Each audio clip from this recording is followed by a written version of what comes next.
Okay, I won't repeat the title because it's right there. In literary scholarship since 1912, when Andrew Lang, born in Selkirk, need to go here, born in Selkirk, died, Lang is a revenant, pushed to the side after thriving while alive, buried out of sight, only to return as a persisting presence. Lang was deemed an important bookman in the 1940s and 1950s, but his critical reception then went dormant, only to be resurrected by Belgian scholar Marissa de Moor in the late 1980s. He faded from criticism again, but since 2013, in the work of Nathan Hensley and others, has returned once more as a crucial figure of the fin de siècle, and now also looms as a virtual presence thanks to the Andrew Lang website created by Sharon Schroeder.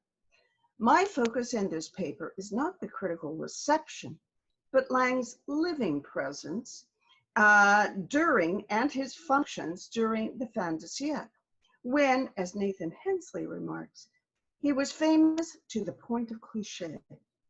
Lang's fame rested in part on his prodigious rate of book publication, but he exercised real power over the world of letters through his monthly At the Sign of the Ship, causerie, in Longman's magazine from January 1886 until the magazine closed in 1905. By then, the circulation of Longman's had dropped to 4,000. But in the prior 2 decades, sales of the magazine often reached as many as 100,000. And Lang's writings traveled still further through excerptings and reprintings of his work in American periodicals, or closer to home, within the British Isles by means of cut and paste journalism. Without question, Andrew Lang was a cosmopolitan poet. He not only wrote original verses inspired by classical Greek poetry and adopted old French forms in his work, additionally translating selected old French verses, but he also looked westward to edit the poems of Edgar Allan Poe. That Lang was a polymath intensified his cosmopolitan outlook. He followed anthropological notes from around the globe and was eager to learn more about varieties of folklore collected in Europe and the Americas. He was not a world traveler like his friend and fellow Scot, Robert Louis Stevenson, since his constant writing to support himself and his wife, Blanche, left him little leisure. But he made several jaunts to the French Riviera, and far more frequently from London to Scotland, especially to go fishing. Thus, he exercised his literary power and negotiated most, if not all, of his book publications from London, where he had gone after resigning his fellowship at Merton College, Oxford, when he married in 1875. As a London man of letters, he has scant relevance to this workshop's focus, but he used At the Sign of the Ship to promote Scottish lands, culture, authors, and language, hence my title, Logrolling Scotland, playing upon the famous charge against Lang of puffing and promoting writers in his circle, with whom, in fact, he often collaborated. Beyond the fairly obvious point that Lang logrolled Scotland in his ship columns, I also want to put forward a less obvious point, namely that in them he fashioned a cosmopolitan Scotland that itself traveled through what I am calling discursive cosmopolitanism. Cosmopolitanism is most often configured in relation to the individual as an acquisition and or orientation. And as you all well know from earlier events today, Immanuel Kant's use and earlier Diogenes' use of cosmopolitan to designate a citizen of the world could be applied to those who exercised extraordinary privilege based on wealth and social position and could travel at will. Rather than Kant's citizen of the world, I prefer Stephen Verdevik and Robin Cohen's approach to cosmopolitanism as inherently involving multiplicity. As they remark, cosmopolitanism is something that simultaneously transcends the seemingly exhaustive nation-state model, is able to mediate actions and ideals oriented both to the universal and the particular, the global and the local, is culturally anti-essentialist, and is capable of representing various complex repertoires of allegiance, identity, and interest. As a nation, Scotland itself had no need to become cosmopolitan. It had long been so of necessity since the 1707 Act of Union, which ruled out an independent standing army or a strictly enforced boundary between England and Scotland. Moreover, well before and after 1707, Scotland enjoyed close relations with France, where Stuart heirs to the English throne took refuge during the Civil War and after the Glorious Revolution. From the 17th century into the fin de siècle, additionally, Scotland and its people relied economically on trade within the British Isles and on international markets. Lang did not directly export Scotland and Scottishness, using textual ships as his vessels, so simple an approach would not have suited his cosmopolitan embrace of multiple allegiances as a literary man, nor provided entertainment adequately to subscribers to enable his column to endure for some 19 years. To understand his alternative practice of discursive cosmopolitanism, it is first necessary to understand how his London-based column worked. According to Christopher Kent, the causerie, a French-derived term, was first adopted by George Henry Lewes in the Fortnightly Review. The French word literally designates an informal conversation, but in journalism, it signified a print literary chat. By the 1880s, the causerie was a well-recognized periodical feature, and arguably the most famous example was Lang's At the Sign of the Ship.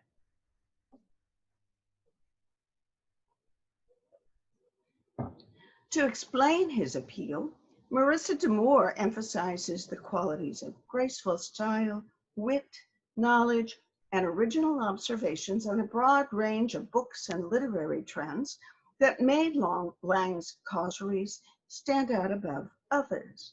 She also traces the personal opinions on literary works and publishing that Lang injected into his column. Nathan Hensley, examining the column within the framework of Bruno Latour's actor network theory, instead finds Lang's shifts notable for a mode of authorship based not on inspiration or originality, but on ensemble assemblages that relied heavily on other people's works and observations. As Hensley remarks of the effect, in Lang's hands, the causerie, quote, performed the work of interconnection in structural terms, as it jumped with ease, and often without attribution, between seemingly original ideas, new and older verse, cited text, parodies of contemporary culture, and citations of other news stories, close quote. I want to follow up on Hensley's mention of Lang's jumps to suggest that a Lang causerie was also a virtual schematic of Lang's mind that inhabited expansive spatial and temporal dimensions. Each month's reading revealed his movements of mind as his synapses fired, generating an implied psychological chart and revealing Lang's personality, broad learning, and new reading in time present. In short, a virtual map of mental journeys that became Lang's print discursive journeys. And these journeys were deeply cosmopolitan. Lang's own characterizations of his aims and method are relevant to understanding his causeries. In his first At the Sign of the Ship in January 1886, he commented in a footnote to Ballade Introductory that each month he intended to publish some pages of gossip on men and books. By February 1889, he struck an explicitly cosmopolitan note when he pleaded with international authors not to shoot presentation copies of their books to him, but made a notable exception. Books on articles or folklore or any other special topic which appear in thy foreign reviews, these are welcome. And this exchange of ideas between English and foreign antiquaries is blameless and serviceable. A yet later characterization is most useful for my purposes, however. As he instructed his readers in September 1892, I have an authentic message to deliver to my age. This ship is not a review. The vessel sails at its own free will among the oceans of literature, and the skipper selects what takes his fancy. Precisely. Lang promoted Scotland and Scottish culture by inserting the land, its literature, its history, and its language into transnational oceans of print as essential and expected elements. Though Lang had no desire to reform his readers, his discursive journeys implicitly enlarged readers' cosmopolitan sensibilities. For Lang's causeries made it entirely plausible that readers might expect Scotland and things Scottish to appear and enjoy equal standing alongside European cultures, but also as an important world presence among American, Asian, and African cultures. To use a homelier method, each month Lang cooked up a cosmopolitan stew of words and works, and almost always ensured that Scotland was present to add its own rich flavor. To illustrate this point, I want to visit selected ships from early, middle, and late in the column's run to illustrate how Lang inserted Scotland into his discursive cosmopolitanism that reached a transnational audience. And I'll pause here to enlarge that so you can actually see it, and I'll scroll through it. I'll be doing this as I go through the small print slides. In its very first paragraph, following his Ballade introductory, Scotland pops up as a definitive reference point as Lang chatted about the many possible derivations of the term boss, his mind racing from a Latin quotation mocking the unfortunate name of the late Merton Warden, Bullock Marsham, that is, Vos locutus est, the cow spoke, to American slang for boss, and then onward, meaning head man, to a possible derivation from the Netherlands, and glancing on his way at the embryonic Oxford English Dictionary, closer to home, he settled on Scotland's John Knox as a definitive source for boss as headman long before the term traveled to the US. Lang caps all with a witty return to the bovine, since in Scotland, boss can also mean empty or empty-headed, like a boss or a cow. Scottish language moved transnationally in the 16th century, he reveals, and now in Lang's column, both Scottish history and language recirculate transnationally once more. At other times, Lang inserts Scotland by way of a childhood or other personal memory. Excuse me. As when in his September 1886 ship, he first notes the tale of St. Columba becoming literate after eating a cake with letters of the alphabet on it, as reported by French folklorist Monsieur Gaudot, who also identifies Roman precedents. Lang then recalls how he himself had eaten lettered gingerbread as a child at Scottish fairs, when the cake interested him far more than the letters. Scottish folklore comes more prominently into view, and it looks like I should enlarge that one too. There we are. In the February 5th, 1889 ship, in which Lang quotes at length a Cornish variant of a Cinderella tale, but prefaces this by asserting the superior richness of Scottish over English folk materials in general. The English ballads, as compared with the Scotch, are notably poor. I'm checking my PowerPoint and I lost my place, so let me come back. They are notably poor and trivial, whatever reason we may invent or discover. After reprinting the Cornish tale, and again, I'm not sure you can see that, so I'm going to make that a little larger. He suggests Scottish precedents here too, since the Suffolk title answers to the coat of Russia's, Russian coati, which the Scottish Cinderella wears. Then he takes readers on flying mental excursions to India, Finland, and France for other variants. 19th century Scotland and its writers also figure in Lang's ships. Lang mentions Sir Walter Scott in his fiction often, assuming Scott's greatness and impact on world letters as a given. His prime example of a contemporary Scottish writer is Robert Louis Stevenson.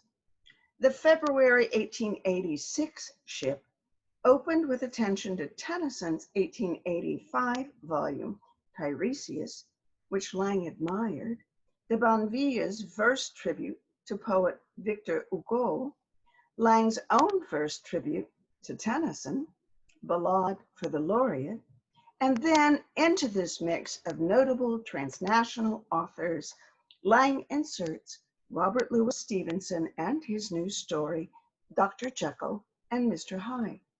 Rather than offering a conventional review or puff, he begins with the tale's origin in a dream that Stevenson had had years earlier, but that he is promoting.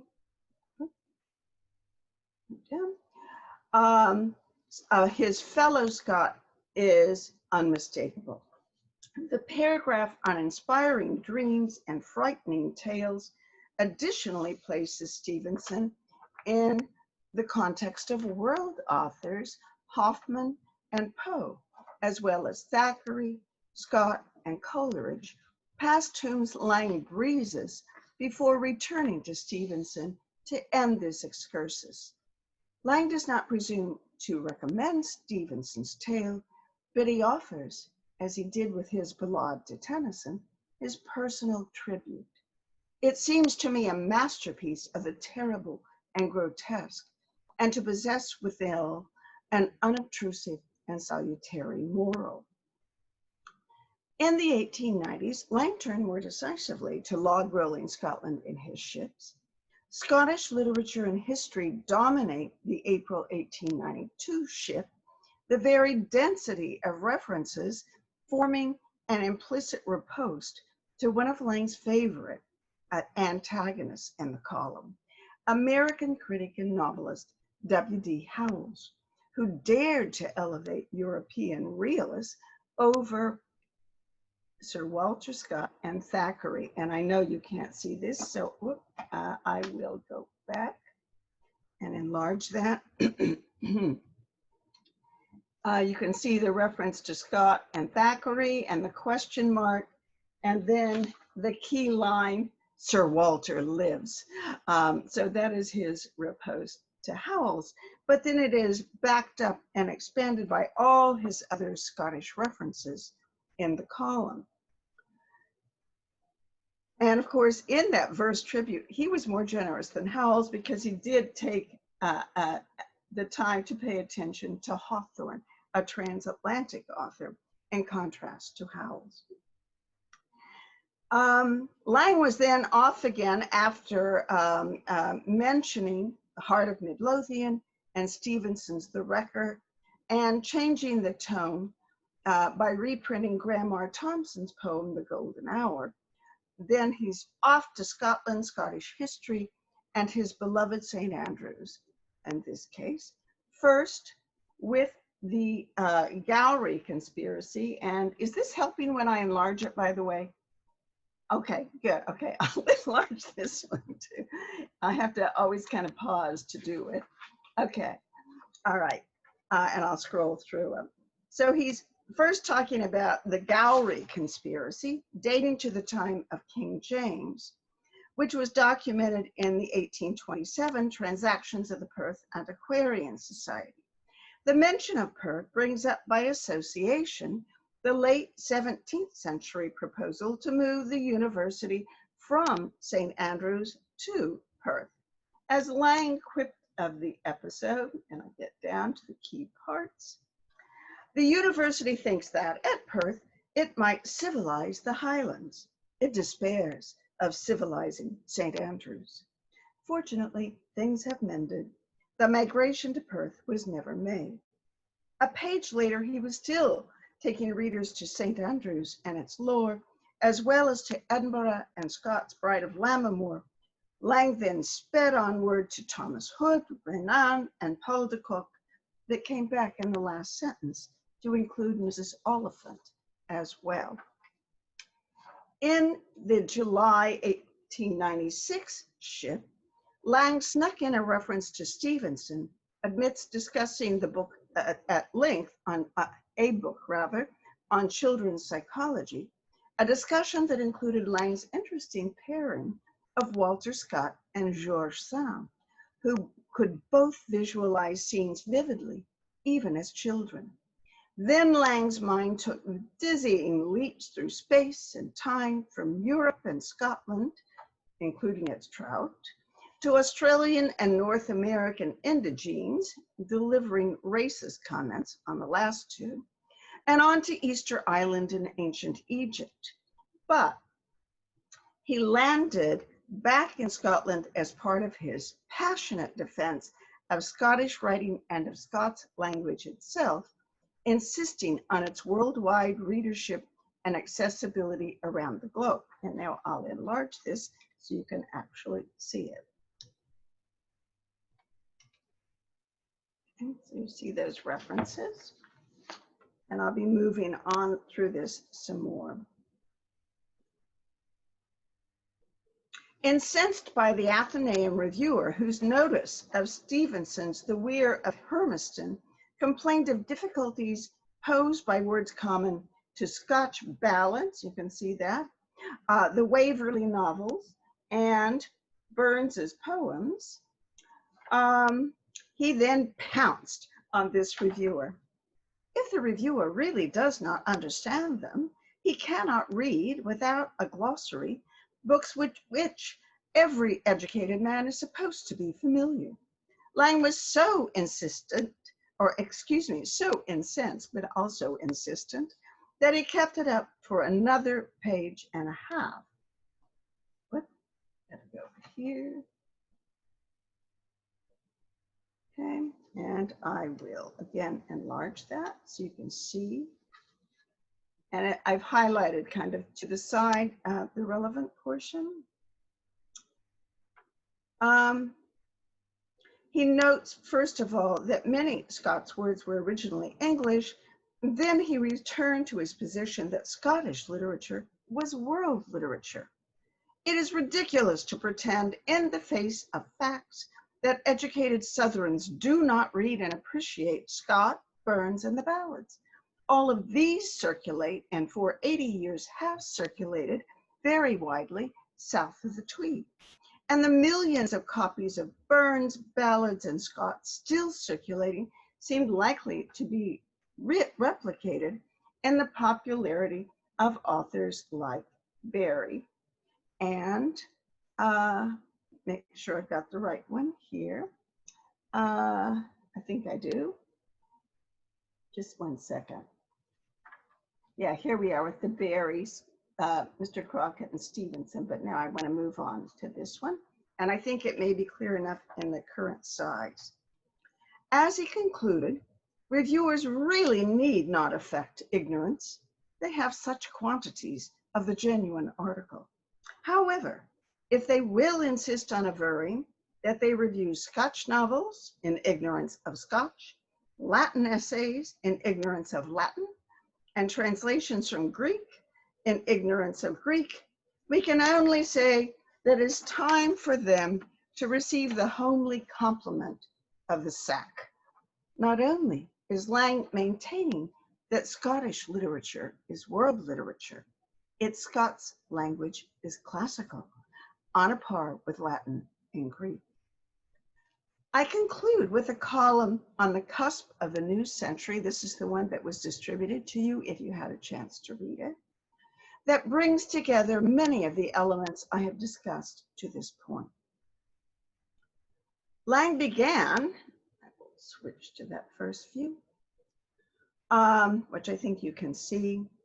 He began by enacting the print discursive cosmopolitanism through which Scotland entered the larger world of letters and thought in and out of his column. On one of his jaunts to the French Riviera, Lang picked up the English journal, Macmillan's Magazine, and was thereby transported back to the Scottish Highlands through William Black's The Princess of Thule, serialized in the rival magazine. Echoing the novel's words, Lang asserted that by reading them, he himself beheld the Hebrides in his mind, with the Highlands in his heart. Here, space and time at once collapsed into a single intense moment of transnational consciousness, yet also exploded outward across landscape seen in what was past and present simultaneously. This vivid opening scene was by way of announcing Black's death and Lang's remembrances of him as a writer and friend. That is the next slide, which obviously needs to be enlarged.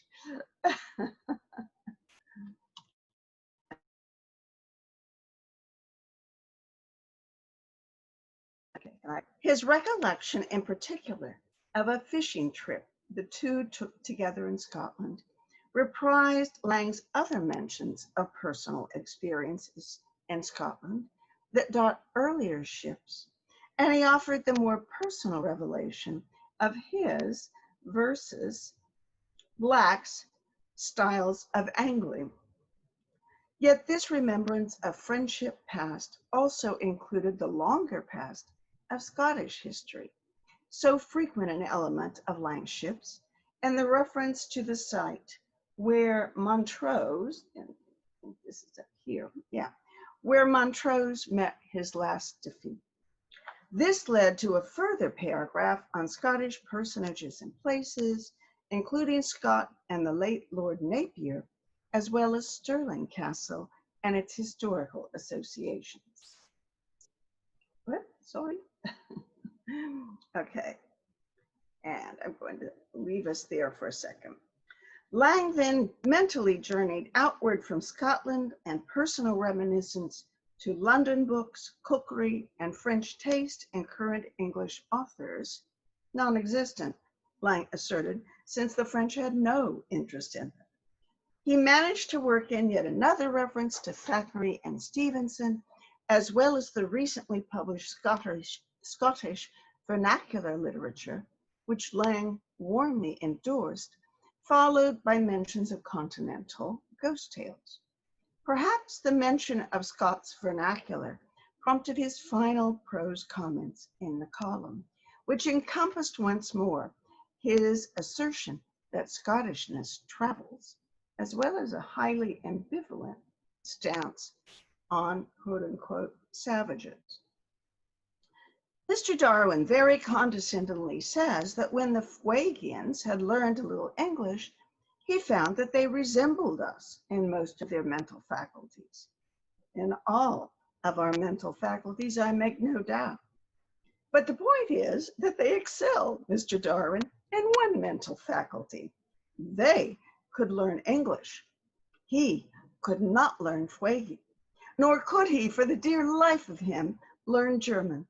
And my mental faculties are not much higher than those of Mr. Darwin. Some German works of learning I can make a shift to master. Others define me. And among these, I fear, is the book of Dr. Schleich, Palestra, which he'd mentioned above, or at least its German part. What a people are the Germans. They take up even Scott's vernacular literature. How few Englishmen get beyond Mr. Barrie. And how they can translate Mr. Barrie and not translate Scott is a great mystery. From first to last, then, even as Lang proved himself a versatile world bookman and transnational collector of bric-a-brac, he took care to place Scotland in the world, asserting its centrality to literate readers north and south, east and west, and its cultural importance as a player on the world stage. Thank you. So I will, with that, end the PowerPoint and stop sharing. So I am back.